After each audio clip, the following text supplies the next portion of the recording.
ಮುಂಚೆದ ಕಾಲದಲ್ಲೆಲ್ಲ sale boat ಹಾಕೊಂಡು ಹೋಗ್ತಾರೆ. ಸೊ ನಾವು ಈಗ ಅದನ್ನೇ ಸ್ವಲ್ಪ ಪದೇ ತರಬೇಕಾಗಿ ಸ್ವಲ್ಪ ಸ್ಪೋರ್ಟ್ ಆಕ್ಟಿವಿಟೀಸ್ ಮಾಡಿದ್ದೇವೆ ಸರ್. ಸಾಹಸ ಜಲಕ್ರೀಡೆಗಳನ್ನು ಅಭ್ಯಾಸ ಮಾಡಿದರೆ ನೀರಿನ ಬಗ್ಗೆ ಭಯ ಹೋಗ್ತದೆ.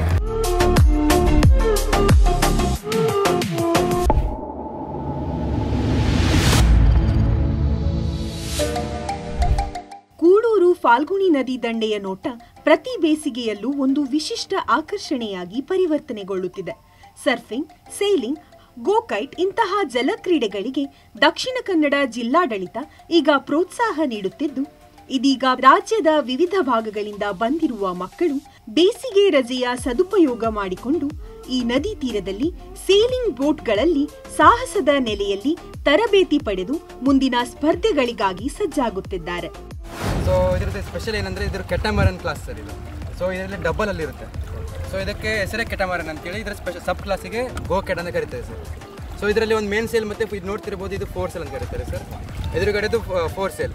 ಸೊ ಇದು 2 ಸೇಲ್ ಇಟ್ಕೊಂಡು ಮುಂದೆ ಹೋಗುತ್ತೆ ಸರ್. ಮುಂದೆ ಲಾಸ್ಟ್ ಟೈಮ್ ಮುಂಚೆ ನಮ್ಮ ಹತ್ರ ಈಗ ಏನಂದರೆ ಟೆಕ್ನಾಲಜಿ ಏನಂದರೆ ಮುಂದುವರೆದಿದೆ ಸರ್. ಈಗ ಮೋಟರ್ ಆಗಿರ್ಬೋದು, ಎಂಜಿನ್ ಆಗಿರ್ಬೋದು. ಬಟ್ ಮುಂಚಿನ ಕಾಲದಲ್ಲಿ ಏನು ಮಾಡ್ತಿದ್ದಾರೆ ಅಂದರೆ ಯಾವುದೇ ಟೆಕ್ನಾಲಜೀಸ್ ಇರಲಿಲ್ಲ. ಸೊ ಸೇಲ್ ಬೋಟ್ ಹಾಕೊಂಡು ಹೋಗ್ತಿದ್ರು. ಸೊ ನಮ್ದೇನಂದರೆ ಈಗ ಮುಂಚೆದ ಕಾಲದಲ್ಲೆಲ್ಲ ಸೇಲ್ ಬೋಟ್ ಹಾಕೊಂಡು ಹೋಗ್ತಾರೆ. ಸೊ ನಾವು ಈಗ ಅದನ್ನೇ ಸ್ವಲ್ಪ ಪದೇ ತರಬೇಕಾಗಿ ಸ್ವಲ್ಪ ಸ್ಪೋರ್ಟ್ ಆಕ್ಟಿವಿಟೀಸ್ ಮಾಡಿದ್ದೇವೆ ಸರ್.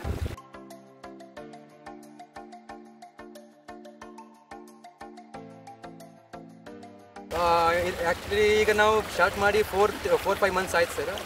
ಈಗ ಆಲ್ಮೋಸ್ಟ್ ಅರ್ಧಕ್ಕರ್ಧ ಮಂಗಳೂರು ಸ್ಪ್ರೆಡ್ ಆಗಿದೆ ಅಂದ್ಕೊಂಡಿರ್ತೀನಿ. ಬಟ್ ಇನ್ನೊಂದು ಈ ಗೌರ್ಮೆಂಟ್ ಸಪೋರ್ಟ್ ಇದೆ ಸರ್. ಗೌರ್ಮೆಂಟ್ ಸಪೋರ್ಟ್ ಇದೆ ಮತ್ತು ತಣ್ಣೀರು ಬಾವಿಲಿ ಮತ್ತು ಅಲ್ಲಿ ಕರೆಕ್ಟಾಗಿ ರೆಸ್ಪಾನ್ಸ್ ಇದೆ ನಮಗೆ ಕರೆಕ್ಟಾಗಿ. ಮತ್ತು ಏನು ಹೇಳಬೇಕಂದ್ರೆ ಮಕ್ಕಳೆಲ್ಲ ಗ್ರ್ಯಾಬ್ ಆಗ್ತಿದ್ದಾರೆ ಸರ್. ಸ್ವಲ್ಪ ಇಂಟ್ರೆಸ್ಟ್ ತೋರಿಸ್ಬೇಕು ಸರ್ ಮಂಗಳೂರು ಪೀಪಲ್ಸಿಗೆ. ನೋಡಿರ್ಬೋದು ಸ್ವಲ್ಪ ವಾಟರ್ ಸ್ಪೋರ್ಟ್ಸ್ ಎಲ್ಲ ಕಮ್ಮಿ ಇದ್ದಾರೆ ಒಟ್ಟು ಮಂಗಳೂರಿನ ಪೀಪಲ್ಸ್. ಸೊ ಅವರಿಗೆ ಸ್ವಲ್ಪ ಇಂಟ್ರೆಸ್ಟ್ ಗೊತ್ತಾದರೆ ಮತ್ತೆ ಬಿಡೋದಿಲ್ಲ ಸರ್. ಸಾಹಸ ಜಲಕ್ರೀಡೆಗಳನ್ನು ಅಭ್ಯಾಸ ಮಾಡಿದರೆ ನೀರಿನ ಬಗ್ಗೆ ಭಯ ಹೋಗ್ತದೆ. ತಮ್ಮನ್ನು ರಕ್ಷಿಸೋದು ಇತರರನ್ನು ರಕ್ಷಿಸಬಹುದೆಂಬ ಭಾಳಷ್ಟು ಉತ್ತಮ ಸಾಹಸ ಜಲಕ್ರೀಡೆಗಳಿವೆ. ಯಾವುದೇ ರೀತಿಯ ಭಯ ಇಲ್ಲ. ಯಾಕಂದರೆ ಇಂದು ಅತ್ಯಂತ ಸಾಹಸ ಕ್ರೀಡಾ ಎಲ್ಲ ಸಾಮಗ್ರಿಗಳು ಅತ್ಯಂತ ಉತ್ತಮ ನೀರಲ್ಲಿ ದೊರೆಯುತ್ತವೆ. ಜನರು ನೀರಿನ ಬಗ್ಗೆ ಸ್ವಲ್ಪ ಭಯ ತ್ಯಜಿಸಿ ಆದಷ್ಟು ತಮ್ಮ ಆರೋಗ್ಯ ಉತ್ತಮ ಮಾಡುವ ದೃಷ್ಟಿಯಿಂದ ಸೂರ್ಯನ ಬೆಳಕು ಕೂಡ ಭಾಳಷ್ಟು ಸಿಗುವುದರಿಂದ ಈ ಕ್ರೀಡೆಯನ್ನು ಪ್ರೋತ್ಸಾಹಿಸಬೇಕು, ಈ ಕ್ರೀಡೆಯನ್ನು ಅಭ್ಯಸಿಸಬೇಕು ಮತ್ತು ಆರೋಗ್ಯವಂತ ಜೀವನ ನಡೆಸಲು ಇದು ಕ್ರೀಡೆ ಭಾಳಷ್ಟು ಸಹಾಯಕಾರಿ.